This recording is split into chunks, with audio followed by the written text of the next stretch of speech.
प्रिय श्रोतागण नमस्कार। आज मैं नास्तिक क्यों हूँ भगत सिंह द्वारा लिखा गया लेख पार्ट 2 की चर्चा करेंगे।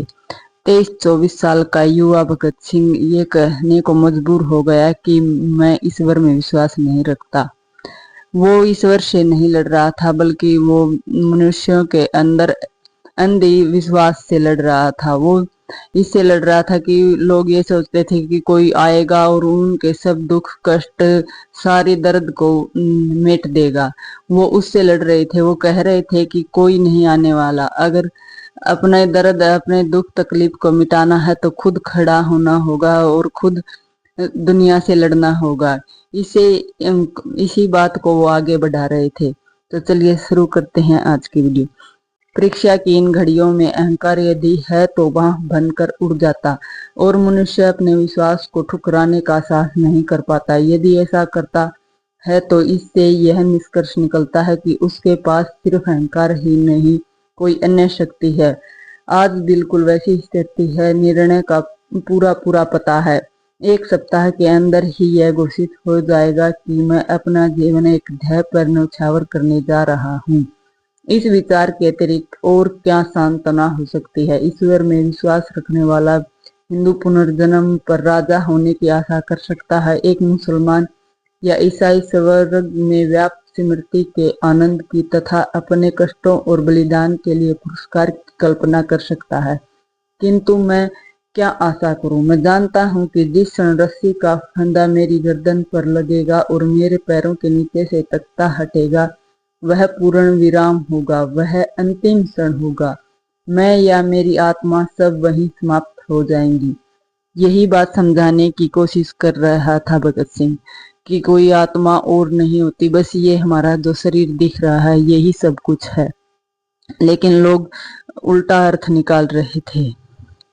एक छोटी सी जूझती हुई जिंदगी जिसका कोई ऐसा गौरवशाली इतिहास नहीं, अपने में स्वयं एक पुरस्कार होगी। यदि मुझ में इस दृष्टि से देखने का साहस हो, बिना किसी स्वार्थ के यहाँ के बाद पुरस्कार की इच्छा के बिना, मैंने अनासक्त भाव से अपने जीवन को स्वतंत्रता के ध्येय पर समर्पित कर दिया, क्योंकि मैं और कुछ कर ही नहीं सकता था। जिस दिन हमें इस मनोवृत्ति के बहुत से पुरुष और महिलाएं मिल जाएंगे जो अपने जीवन को मनुष्य की सेवा और पीड़ित मानवता के उद्धार के अतिरिक्त कहीं समर्पित कर ही नहीं सकते, उसी दिन मुक्ति के युग का शुभारंभ होगा। वे शोषक, उत्पीड़ितों और अत्याचारियों को चुनौती देने के लिए उत्प्रेरित होंगे, इसलिए नहीं कि उन्हें राजा बनना है या कोई अन्य पुरस्कार प्राप्त करना है। यहाँ या अगले जन्म में या मृत्योपरांत स्वर्ग में उन्हें तो मानवता की गर्दन से दास्ता का जुआ उतार फेंकना और मुक्ति एवं शांति स्थापित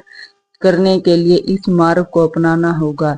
क्या वे उस रास्ते को चलेंगे जो उनके अपने लिए खतरनाक किंतु उनके महान आत्मा के लिए एकमात्र कल्पनीय रास्ता है? क्या इस महान ध्येय के प्रति उनके गर्व को अहंकार कहकर उसका गलत अर्थ लगाया जाएगा? कौन इस प्रकार के घृणित विशेषण बोलने का साहस करेगा? या तो वह मूर्ख है या धूर्त। हमें चाहिए कि उसे क्षमा कर दें, क्योंकि वह उस हृदय में उतलित उच्च विचार, भावनाओं, आवेगों तथा उनकी गहराई को महसूस नहीं कर सकता। उसका हृदय मांस के एक टुकड़े की तरह मृत है। उसकी आंखों पर अन्य स्वार्थों के प्रेतों की छाया पड़ने से वे कमजोर हो गई हैं। स्वयं पर भरोसा रखने के गुण को सदैव अहंकार की संज्ञा दी जा सकती है। यह दुखपूर्ण और कष्टप्रद है, पर चारा ही क्या। आलोचना और स्वतंत्र विचार एक क्रांतिकारी के दोनों अनिवार्य गुण हैं, क्योंकि हमारे पूर्वजों ने किसी परम आत्मा के प्रति विश्वास बना लिया था। अतः कोई भी व्यक्ति जो उस विश्वास को सत्यता या उस परम आत्मा के अस्तित्व को ही चुनौती दे, उसकी विधर्मी विश्वासघाती कहाँ जाएगी। यदि उसके तर्क इतने अकाष्ठ हैं, उनका खंडन वितर्क द्वारा नहीं हो सकता, और उसकी आस्था इतनी प्रबल है कि उसे ईश्वर के प्रकोप से होने वाली विपत्तियों का भय दिखाकर दबाया नहीं जा सकता, तो उसी के यह कर उसके यह कर निंदा की जाएगी कि वह वेदाभिमानी है। यह मेरा अहंकार नहीं था जो मुझे नास्तिकता की ओर ले गया। मेरे तर्क का तरीका संतोषप्रद सिद्ध होता है या नहीं, इसका निर्णय मेरे पाठकों को करना है, मुझे नहीं। मैं जानता हूँ कि ईश्वर पर विश्वास ने आज मेरा जीवन आसान और मेरा बोझ हल्का कर दिया होता। उस पर मेरे अविश्वास ने सारे वातावरण को अत्यंत शुष्क बना दिया है। थोड़ा सा रहस्यवाद इसे कवित्वमय बना सकता है, किंतु मेरे भाग्य को किसी अनुवाद का सहारा नहीं चाहिए। मैं यथार्थवादी हूँ। मैं अंत प्रकृति पर विवेक की सहायता से विजय चाहता हूँ। इस ध्येय में मैं सदैव सफल नहीं हुआ हूँ। प्रयास करना मनुष्य का कर्तव्य है। सफलता तो संयोग तथा वातावरण पर निर्भर है। कोई भी मनुष्य जिसमें तनिक भी विवेक शक्ति है, वह अपने वातावरण को तार्किक रूप से समझना चाहेगा। जहाँ सीधा परिणाम नहीं, वहाँ दर्शन शास्त्र का महत्व है। जब हमारे पूर्वजों ने फुर्सत के समय विषय के रहस्य को, इसके भूत वर्तमान एवं भविष्य को, इसके क्यों और कहां से को समझने का प्रयास किया, तो सीधे परिणामों के कठिन अभाव में हर व्यक्ति ने इन प्रश्नों को अपने ढंग से हल किया। यही कारण है कि विभिन्न धार्मिक मतों में हमको इतना अंतर मिलता है, जो कभी कभी वैमनस्य तथा झगड़े का रूप ले लेता है। न केवल पूर्व और पश्चिम के दर्शनों में मतभेद है, बल्कि प्रत्येक गोलार्ध के अपने विभिन्न मतों में भी आपस में अंतर है। पूर्व के धर्मों में, इस्लाम तथा हिंदू धर्म में जरा भी अनुरूपता नहीं है। भारत में ही बौद्ध तथा जैन धर्म उस ब्रह्मांडवाद से बहुत अलग हैं, जिसमें स्वयं आर्य समाज व सनातन धर्म जैसे विरोधी मत पाए जाते हैं। पुराने समय का एक स्वतंत्र विचार चार्वाक है। उसने ईश्वर को पुराने समय में ही चुनौती दे दी थी। हर व्यक्ति अपने को सही मानता है। दुर्भाग्य की बात ये है कि बजाय पुराने विचारकों के अनुभव तथा विचारों को भविष्य में ज्ञानता के विरुद्ध लड़ाई का आधार बनाने के लिए हम असलियों की तरह जो हम सिद्ध हो चुके हैं, उनके कथन पर अविचल एवं संदेहहीन विश्वास की चीख पुकार करते रहते हैं और इस प्रकार मानवता के विकास को जड़ बनाने के दोषी हैं। सिर्फ विश्वास और अंधविश्वास खतरनाक है। यह मस्तिष्क को मूढ़ और मनुष्य को प्रतिक्रियावादी बना देता है। जो मनुष्य अपने को यथार्थवादी होने का दावा करता है, वे उसे संसद प्राचीन रूढ़िगत विश्वास को चुनौती देनी होगी। प्रचलित मतों को तर्क की कसौटी पर कसना होगा। यदि वे तर्क का प्रहार न सह सके तो टुकड़े टुकड़े होकर गिर पड़ेगा। तब अन्य दर्शन की स्थापना के लिए उनको पूरा धाराशाही करके जगह साफ करना और पुराने विश्वास की कुछ बातों का प्रयोग करके पुनर्निर्माण करना। मैं प्राचीन विश्वासों के ठोसपन पर प्रश्न करने के संबंध में आश्वस्त हूँ। मुझे मेरा विश्वास है कि एक चेतन परम आत्मा का जो प्रकृति की गति का दिग्दर्शन एवं संचालन करता है, कोई अस्तित्व नहीं।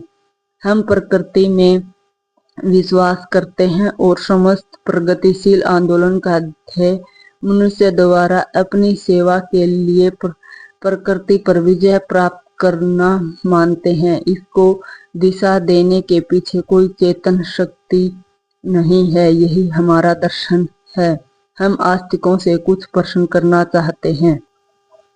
यदि आपका विश्वास है कि एक सर्वशक्तिमान, सर्वव्यापी और सर्वज्ञानी ईश्वर है जिसने विश्व की रचना की है, तो कृपा करके मुझे यह बताएं कि उसने यह रचना क्यों की। कष्टों और संतापों से पूर्ण दुनिया, असंख्य दुखों के शाश्वत अनंत गठबंधनों से ग्रसित एक भी व्यक्ति तो पूरी तरह संतुष्ट नहीं है। कृपया यह न कहें कि यही उसका नियम है। यदि वह किसी नियम से बंधा है तो वह सर्वशक्तिमान नहीं है, वह भी हमारी ही तरह नियमों का दास है। कृपा करके यह भी न कहें कि यह उसका मनोरंजन है। नीरो ने बस एक रोम जलाया था। उसने बहुत थोड़ी संख्या में लोगों की हत्या की थी। उसने तो बहुत थोड़ा दुख पैदा किया अपने पूर्ण मनोरंजन के लिए। और उसका इतिहास में क्या स्थान है? उसे इतिहासकार किस नाम से बुलाते हैं? सभी विशेले विशेषण उस पर बरसाए जाते हैं। पन्ने उसकी निंदा के वाक्यों में काले पुते हैं, भर्त्सना करते हैं। नीरो एक हृदयहीन, निर्दयी, दुष्ट, एक जंगेज खां ने अपने आनंद के लिए कुछ हजार गाने ले ली और आज हम उसके नाम से घृणा करते हैं। तब किस प्रकार तुमने अपने ईश्वर को न्यायोचित ठहराते हो? उस शाश्वत नीरो को जो हर दिन, हर घंटे और हर मिनट असंख्य दुख देता रहा और अभी भी दे रहा है। फिर तुम कैसे उसके दुष्कर्मों का पक्ष लेने की सोचते हो, जो जंगेज खां से प्रत्येक क्षण अधिक है? क्या यह सब बाद में इन निर्दोष कष्ट सहने वालों को पुरस्कार और गलती करने वालों को दंड देने के लिए हो रहा है? ठीक है, ठीक है। तुम कब तक उस व्यक्ति को उचित ठहराते रहोगे जो हमारे शरीर पर घाव करने का साहस इसलिए करता है कि बाद में मुलायम और आरामदायक मलहम लगाएगा? ग्लैडिएटर संस्था के व्यवस्थापक कहाँ तक उचित करते थे कि एक भूखे खूंखार शेर के सामने मनुष्य को फेंक दो कि यदि वह उससे जान बचा लेता है तो उसकी खूब देखभाल की जाएगी। इसलिए मैं पूछता हूँ कि उस चेतन परम आत्मा ने इस विषय और उसमें मनुष्यों की रचना क्यों की? आनंद लूटने के लिए। तब उसमें और नीरो में क्या फर्क है? तुम मुसलमान और ईसाइयों, तुम तो पुनर्जन्म में विश्वास नहीं रखते, तो तुम तो हिंदुओं की तरह यह तर्क पेश नहीं कर सकते कि प्रत्येक निर्दोष व्यक्ति के कष्ट उनके पुनर्जन्मों के कर्मों का फल है। मैं तुमसे पूछता हूँ कि उस सर्वशक्तिशाली ने सब द्वारा विश्व के उत्पत्ति के लिए 6 दिन तक क्यों परिश्रम किया और प्रत्येक दिन वह क्यों कहता है कि सब ठीक है? बुलाओ उसे आज, उसे पिछला इतिहास दिखाओ, उस आज की परिस्थिति को अध्ययन करने दो। हम देखेंगे कि यह क्या वह कहने का साहस करता है कि सब ठीक है। दोस्तों, कितनी अच्छी बातें लिखी हैं भगत सिंह ने। एक एक दुख, एक एक सुख के बारे में बताया गया है, एक एक अंधविश्वास के बारे में लिखा गया है और आगे भी है। ये कल की वीडियो में पढ़ा जाएगा। दोस्तों, अगर वीडियो अच्छी लगी हो तो वीडियो को लाइक करें, चैनल को सब्सक्राइब करें। धन्यवाद।